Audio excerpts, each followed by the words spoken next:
आज हम लोग हिमालय पर्वत श्रेणियों को समझेंगे। पिछले वीडियो में हम लोग हिमालय की उत्पत्ति को समझे थे और हिमालय की उत्पत्ति के बाद इनको हम समझेंगे चारों श्रेणियों को इसके हिमालय की। हिमालय जो है अगर देखा जाए तो भारत को अगर भौतिक प्रदेशों में बांटा जाए तो कैसे बांटते हैं। जैसे भौतिक प्रदेश उत्तर का पर्वतीय क्षेत्र, मध्य का मैदानी क्षेत्र यानी गंगा और यमुना ब्रह्मपुत्र का मैदानी क्षेत्र, दक्षिण का पठारी क्षेत्र, सागर तटीय क्षेत्र, थार का रेगिस्तानी क्षेत्र। अगर इस तरह से देखा जाए तो भारत के भौतिक प्रदेश को हम लोग शुरू कर दिए हैं और अब हिमालय से शुरू हुआ है। अगर देखा जाए तो भौतिक प्रदेशों में 43% भाग पर मैदान पाया जाता है। भारत में 43% यानी 43% भाग पर मैदान पाया जाता है, जबकि 29.3% भाग पर पहाड़ और पहाड़ी पाए जाते हैं, जबकि 27.7% भाग पर दक्षिण का पठार पाया जाता है, जिसको प्रायद्वीपीय पठार कहते हैं। तो आज हम लोग हिमालय को समझेंगे तो थोड़ा सा चित्र को देख लें। ये 1, 2, 3 ये ट्रांस हिमालय। ट्रांस हिमालय के बाद ये लाल रंग की जो श्रेणी जा रही है महान हिमालय, जिसके ऊपर काले रंग की पर्वत चोटियां बनी हुई हैं। हरे रंग की जो लाइन जा रही है ये है मध्य हिमालय और उसके नीचे नीले रंग की जो लाइन जा रही है वो शिवालिक हिमालय। ये मुख्य पर्वत चोटियां हैं भारत की। अगर हिमालय को हम लोग देखें तो हिमालय के अंतर्गत 4 पर्वत श्रेणियों को शामिल किया जाता है। हिमालय के अंतर्गत 4 समानांतर पर्वत श्रेणियों को शामिल किया जाता है, जिसमें पहला ट्रांस हिमालय,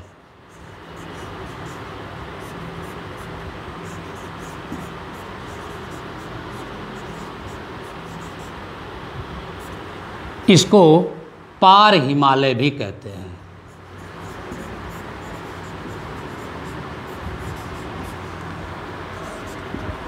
दूसरा सर्वोच्च हिमालय, या इसको महान हिमालय भी कहते हैं।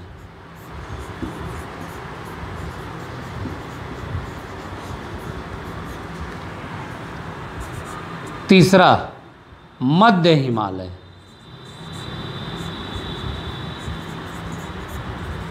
या इसको लघु हिमालय भी कहते हैं।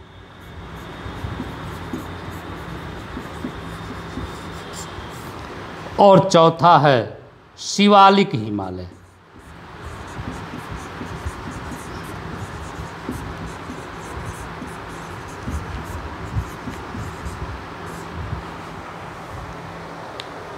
ट्रांस हिमालय जिसको पार हिमालय भी कहते हैं, सर्वोच्च हिमालय जिसको महान हिमालय भी कहते हैं, मध्य हिमालय जिसको लघु हिमालय भी कहते हैं, और चौथा है शिवालिक हिमालय। तो ये 4 पर्वत श्रेणियां हैं। काराकोरम, लद्दाख और जास्कर, ये जो ऊपर ब्लैक कलर का है ये काराकोरम, लद्दाख और जास्कर, तीनों को जो है एक इकाई में मान लिया जाता है, ट्रांस हिमालय। उसके बाद ये लाल रंग का जो है ये महान हिमालय है। तो हम लोग ट्रांस हिमालय से शुरू करते हैं। जो ट्रांस हिमालय है उसमें 3 पर्वत श्रेणियों को शामिल करते हैं, काराकोरम, लद्दाख, जास्कर। ट्रांस हिमालय में 3 पर्वत श्रेणियों को शामिल करते हैं, काराकोरम, लद्दाख, जास्कर। काराकोरम, लद्दाख, जास्कर।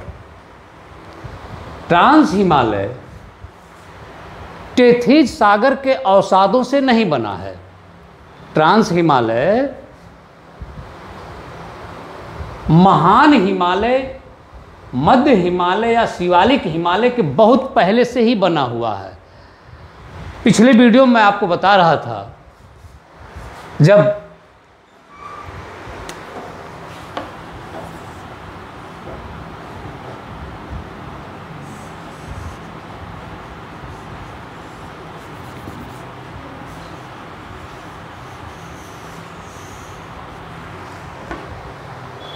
प्रायद्वीपीय पठार तिब्बत के पठार से टकराने की स्थिति में आया, तो जब ये आगे बढ़ रहा था तो यहाँ जो तिब्बत का जो पठार है वो यूरेशियन प्लेट पर स्थित है, और यूरेशियन प्लेट पर काराकोरम, लद्दाख और जास्कर तीनों श्रेणियाँ पहले से मौजूद थीं। यूरेशियन प्लेट पर काराकोरम, लद्दाख और जास्कर ये तीनों श्रेणियां पहले से मौजूद थीं। जब यह प्रायद्वीपीय पठार उत्तर पूर्व दिशा में आगे बढ़ते हुए जब आगे बढ़ा और जब इससे टकराया, यानी यूरेशियन प्लेट से टकराया, तो जो टेथिज सागर का मलबा था वो क्या हुआ, मुड़ गया। ठीक, तो जो वही मुड़ा वही हिमालय बना। यानी ये जो तीनों श्रेणियां हैं हिमालय की, इससे जो है पहले से मौजूद था। ट्रांस हिमालय हिमालय से पहले से बना हुआ था, जो यूरेशियन प्लेट का हिस्सा था। ट्रांस हिमालय में काराकोरम, लद्दाख और जास्कर तीन श्रेणियां। काराकोरम की सबसे ऊंची चोटी का नाम K2 8611 मीटर, जिसको हम लोग गाडविन ऑस्टिन भी कहते हैं। गाडविन ऑस्टिन भी कहते हैं। K2 को गाडविन ऑस्टिन भी कहते हैं। K2 दुनिया की दूसरी सबसे ऊंची चोटी है और भारत की सबसे ऊंची चोटी है। इस चीज को ध्यान देना है। फिर काराकोरम पर जो है 5 ग्लेशियर, कौन कौन सा है, सियाचिन, ससाइमी, हिस्पर, बियाफो, बाल्टोरो। सियाचिन, ससाइमी, हिस्पर, बियाफो, बाल्टोरो। मुख्य रूप से जो है काराकोरम पर ये 5 ग्लेशियर आपको याद रखने हैं। कौन, सियाचिन, ससाइमी, हिस्पर, बियाफो, बाल्टोरो। मसलन ये कि जो काराकोरम है इस पर जो है सियाचिन, ससाइमी, हिस्पर, बियाफो, बाल्टोरो 5 ग्लेशियर किस पर है, काराकोरम श्रेणी पर है। काराकोरम श्रेणी जब तिब्बत तक आ गई है, यानी चीन के हिस्सा जो तिब्बत है, ये काराकोरम जो है यह जो है तिब्बत में भी चला आया है, जिसको कैलाश पर्वत कहते हैं। तिब्बत में क्या कहते हैं, कैलाश पर्वत। काराकोरम का जो पूरब के तरफ तिब्बत में बढ़ा हुआ श्रेणी है, काराकोरम जब तिब्बत में जो श्रेणी है उसी को हम लोग कैलाश पर्वत कहते हैं। काराकोरम और लद्दाख के बीच एक श्योक नदी बहती है। श्योक, काराकोरम और लद्दाख के बीच एक श्योक नदी बहती है, जो मानसरोवर झील से निकलने वाली सिंधु की सहायक नदी है। मानसरोवर झील से निकलने वाली सिंधु की सहायक नदी है। मानसरोवर झील है, उत्तर पश्चिम दिशा में बहते हुए लद्दाख और जास्कर के बीच सिंधु नदी प्रवाहित हो रही है। उसी में श्योक नदी आकर के मिल जाती है। मतलब ये कि श्योक सिंधु की सहायक है। लद्दाख और जास्कर के बीच जो ये सिंधु नदी बह रही है, इसी के दाहिने तट पर लेह शहर स्थित है। कौन सा शहर? लेह शहर। किस तट पर है? दाहिने तट पर। प्रश्न कई बार पूछा गया है कि सिंधु नदी किन दो पर्वतों के बीच बहती है? तो सिंधु नदी लद्दाख और जास्कर के बीच से होकर बहती है। सिंधु नदी लद्दाख और जास्कर के बीच से होकर बहती है। श्योक नदी किसकी सहायक है? तो श्योक नदी सिंधु की सहायक है। श्योक में आधा सौ। श्योक नदी सिंधु की सहायक है। श्योक नदी किन दो पर्वतों के बीच बहती है? तो श्योक नदी काराकोरम और लद्दाख के बीच बहती है। सिंधु नदी किन दो पर्वतों के बीच बहती है? तो सिंधु नदी लद्दाख और जास्कर के बीच बहती है। सिंधु नदी के किनारे पर कौन सा शहर है? तो सिंधु नदी के किनारे पर लेह शहर स्थित है।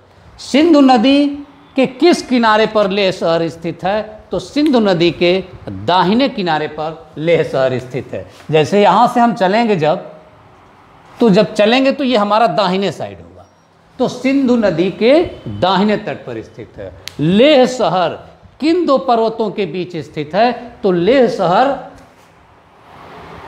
लद्दाख और जास्कर के बीच स्थित है। जैसे सिंधु नदी लद्दाख और जास्कर के बीच से होकर जा रही है, जिसके दाहिने तट पर लेह शहर स्थित है, तो इसका मतलब है कि लेह शहर भी लद्दाख और जास्कर के बीच स्थित है। लद्दाख की सबसे ऊंची चोटी राकापोसी। लद्दाख की सबसे ऊंची चोटी है राकापोसी, जो विश्व की सबसे तीव्रतम ढाल वाली चोटी है। जैसे सीधा एकदम खड़ा ढाल। विश्व की सबसे तीव्रतम ढाल वाली चोटी जो है, अगर कभी पूछा जाए तो राकापोसी है, जिसकी ऊंचाई 7788 किलोमीटर है, सॉरी मीटर, 7788 मीटर। राकापोसी की ऊंचाई, राकापोसी चोटी की ऊंचाई कितनी है? यानी इस राकापोसी की ऊंचाई कितनी हो गई? 7788 मीटर।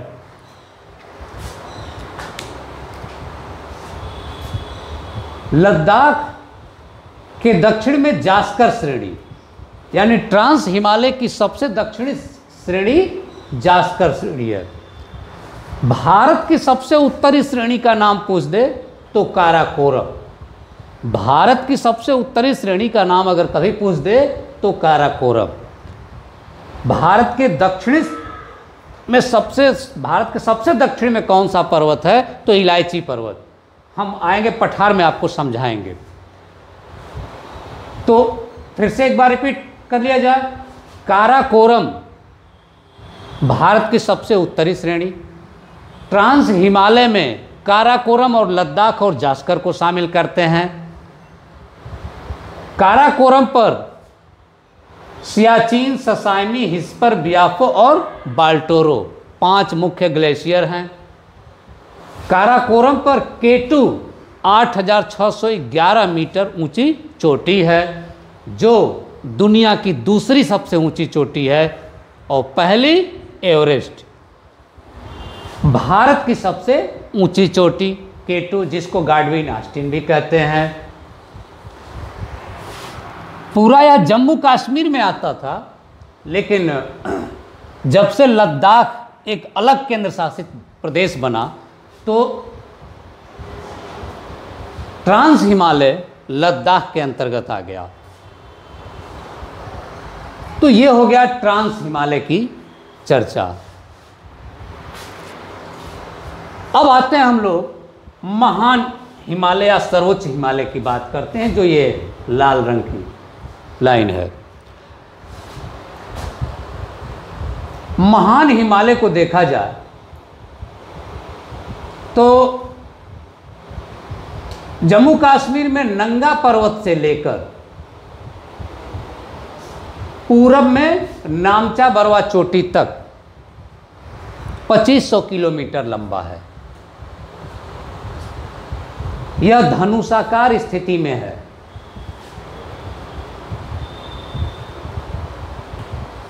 विश्व की 10 बृहत्तम पर्वत चोटियां महान हिमालय पर पाई जाती हैं। विश्व की 10 बृहत्तम पर्वत चोटियां महान हिमालय पर पाई जाती हैं।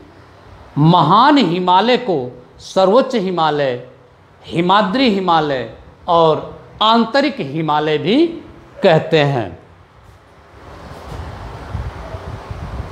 महान हिमालय की सबसे ऊंची चोटी माउंट एवरेस्ट नेपाल में स्थित है, 8,848 मीटर। दूसरे नंबर पर कंचनजंगा 8,598 मीटर। तीसरे नंबर पर मकालू 8,481 मीटर। चौथे नंबर पर धौलागिरी 8,178 मीटर। पांचवें नंबर पर मंसालू 8,156 मीटर। तो अन्नपूर्णा, धौलागिरी, मंसालू, माउंट एवरेस्ट और मकालू नेपाल में, कंचनजंगा भारत में और नामचा बरवा तिब्बत में और नंगा पर्वत भारत में। इसको याद रखना है।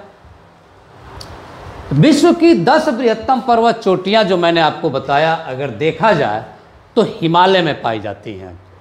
वो उत्तरी अमेरिका का रॉकी पर्वत का माउंट मैकिनले हो, या दक्षिण अमेरिका का एंडीज पर्वत का एकांकागुआ हो, या ऑस्ट्रेलिया में कोसियुस्को हो, ग्रेट डिवाइडिंग रेंज का कोसियुस्को हो, सब जो है नीचे हैं, लगभग 6,000 मीटर के आसपास। लेकिन हिमालय की अधिकांश चोटियां 7,000 मीटर से ऊंची है।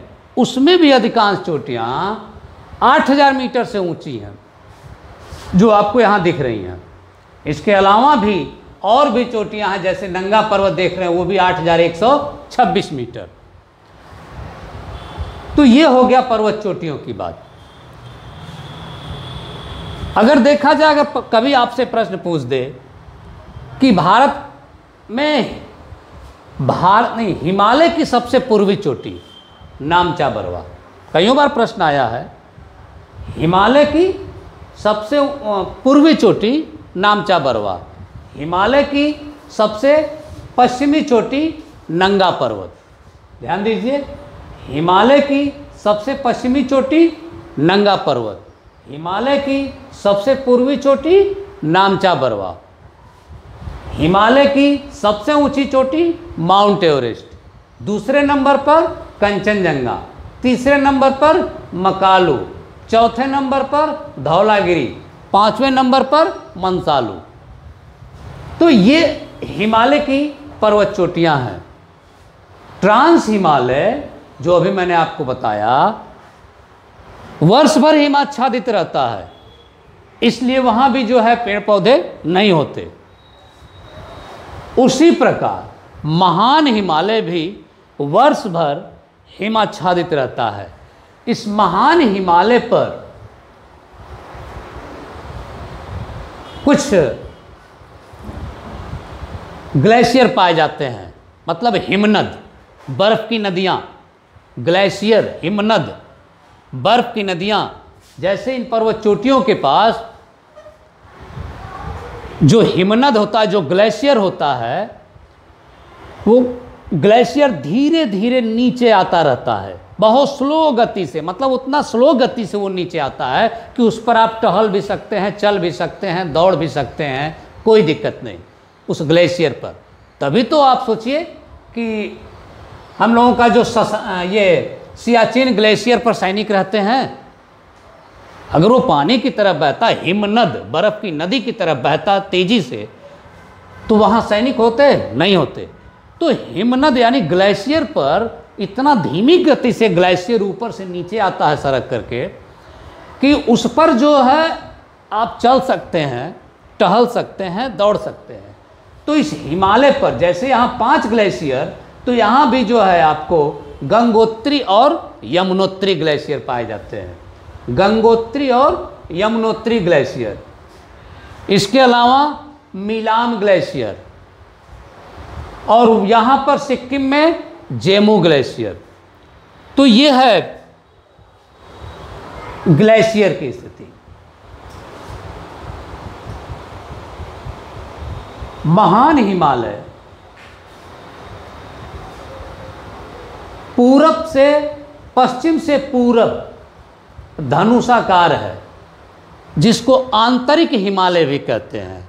जैसे इधर से अगर प्रकार से और इस तरह से खींचा जाए तो ये आंतरिक, दूसरा खींचेंगे तो मध्यवर्ती, और तीसरा खींचेंगे तो बाह्य, यानी शिवालिक को बाह्य हिमालय भी कहते हैं। उसी तरह इसको आंतरिक हिमालय भी कहते हैं। इस प्रकार एक चीज का हमेशा ध्यान देना है कि जैसे प्रश्न आता है, भारत में हिमालय की सबसे ऊंची चोटी, भारत में हिमालय की सबसे ऊंची चोटी कंचनजंगा। प्रश्न आता है कि भारत में सबसे ऊंची चोटी, तब तो आपका माउंट K2 हो जाएगा। भारत में सबसे ऊंची चोटी माउंट K2, लेकिन भारत में हिमालय की सबसे ऊंची चोटी कंचनजंगा। अंतर है दोनों में। देखिए, ये हिमालय है, हिमालय की मुख्य रूप से 3 श्रेणियां ही हैं, और ये जो ट्रांस हिमालय है, हिमालय से बहुत पहले ही वो बन चुका था, वो यूरेशियन प्लेट का हिस्सा है, इसलिए इसको हिमालय में सम्मिलित नहीं करते हैं। इसीलिए तो इसका नाम रखा गया ट्रांस हिमालय, यानी पार हिमालय, हिमालय के पार का हिमालय नाम रखा गया यहाँ पर ना, ट्रांस हिमालय यानी पार हिमालय, हिमालय के उस पार, यानी उसको हिमालय में सम्मिलित नहीं करेंगे। हम लोग पढ़ने के लिए हिमालय के 3 समानांतर श्रेणियां जरूर पढ़ते हैं, लेकिन अगर पूछा जाए प्रश्न कि भारत में सबसे ऊंची चोटी, तब तो माउंट K2 हो जाएगा, यानी गार्डविन ऑस्टिन, क्योंकि 8611 मीटर है। लेकिन अगर ये पूछा जाए कि हिमालय में, हिमालय की भारत में सबसे ऊंची चोटी, तब कंचनजंगा हो जाएगा। ये बात मुझे उम्मीद है कि आप समझ गए होंगे। दूसरी बात, कभी कभी प्रश्न ये भी पूछता है कि पूरब से पश्चिम क्रम, 4 ऑप्शन में पर्वतों का नाम दे देगा, पर्वत चोटियों का नाम दे देगा, तो पूरब से पश्चिम क्रम कौन सा सही है, या फिर पश्चिम से पूरब का क्रम कौन सही है, ये बैठाने के लिए दे देता है। तो इसको भी आपको याद कर लेना चाहिए। अगर इतनी पर्वत चोटियां अगर आपको याद हैं, तो निश्चित रूप से आप एग्जाम में नहीं फंसेंगे। याद करने का सबसे बेहतरीन जो मुझे लगता है, लड़के फंस जाते हैं कैसे, तो ये तो याद रहेगा आपको, सबसे पूरब में नामचा बरवा तिब्बत में, ओके, सबसे पश्चिम में नंगा पर्वत जम्मू कश्मीर, अब जो है ये लद्दाख केंद्र शासित प्रदेश में हो गया है। अब यहां समझना है, तो पूरब का समझ लिए, पश्चिम का समझ लिए। दुनिया की सबसे ऊंची चोटी माउंट एवरेस्ट, जिसको तिब्बती भाषा में चोमोलुंगमा कहते हैं। क्या कहते हैं? चोमोलुंगमा,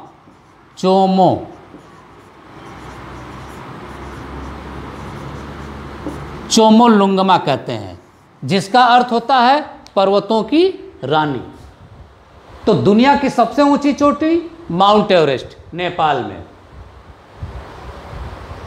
और हिमालय की भी सबसे ऊंची चोटी है, लेकिन हिमालय की दूसरे नंबर की सबसे ऊंची चोटी कंचनजंगा, और तीसरे नंबर की मकालू।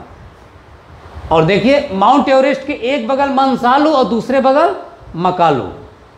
माउंट के एक साइड में मंसालू और दूसरे बगल मकालू। अब आपको ऐसे याद रखना है, भूलने की संभावना ज़्यादा रहती है, इसलिए आप ऐसे याद करेंगे। माउंट एवरेस्ट को मान लीजिए पति, कंचनजंगा को मान लीजिए उसकी पत्नी, और बीच में उसका छोटा बेटा जो दुलारा बेटा, प्रिय बेटा उसका Makalu. Clear? Mount Everest, Kanchenjunga और उसका छोटा बेटा मकालू। याद हो गया? अब इसके बाद एवरेस्ट के एक बगल मकालू है तो दूसरे बगल मंसालू, मतलब एवरेस्ट का एक बेटा मकालू एक साइड में है तो दूसरे साइड में मंसालू। तो यहां तक का क्रम आपको याद हुआ। फिर उसके बाद धौलागिरी और अन्नपूर्णा याद हो जाएगा, कोई जाम नहीं है। ध्यान दीजिए, माउंट एवरेस्ट के एक बगल मकालू और दूसरे बगल मंसालू, यानी माउंट एवरेस्ट का एक बेटा मकालू इधर है और दूसरा वाला इधर। एवरेस्ट, मकालू का पिता एवरेस्ट और मकालू की मां कंचनजंगा। यानी ये क्रम याद हो गया होगा, मुझे उम्मीद है कि आपको ये क्रम याद हो गया होगा। अब देखिए, अब यहाँ से नामचा बरवा कंचनजंगा, फिर उसका बेटा दुलारा बेटा मकालू, उसका बाद माउंट एवरेस्ट पिता, उसके बाद एक बेटा उसका मंसालू। यहाँ तक याद हो गया। अब धौलागिरी और अन्नपूर्णा याद हो जाएगा, और उसके बाद सबसे पश्चिम में नंगा पर्वत। तो मुझे उम्मीद है कि ये क्रम आपको याद हो गया होगा, इसमें कोई झाम नहीं है। थोड़ा सा आप ध्यान देंगे तो क्रम ऑटोमेटिक दिमाग में आपके बैठ जाएगा। अपना अपना दिमाग बैठाने का सबका जो है तरीका होता है, मेरी बात पर आपको हंसने की ज़रूरत नहीं है। इस तरह से मेरा मतलब है कि आपके दिमाग में बैठ जाएगा, क्योंकि कई बार परीक्षाओं में क्रम बैठाने को भी पूछ दिया जाता है। तो इस प्रकार महान हिमालय यानी सर्वोच्च हिमालय आज समाप्त हुआ। नेक्स्ट वीडियो में हम मध्य हिमालय यानी लघु हिमालय और शिवालिक हिमालय को समझाएंगे। आई होप आपको पसंद आया होगा। सो लाइक कीजिए, शेयर कीजिए और सब्सक्राइब कीजिए। धन्यवाद।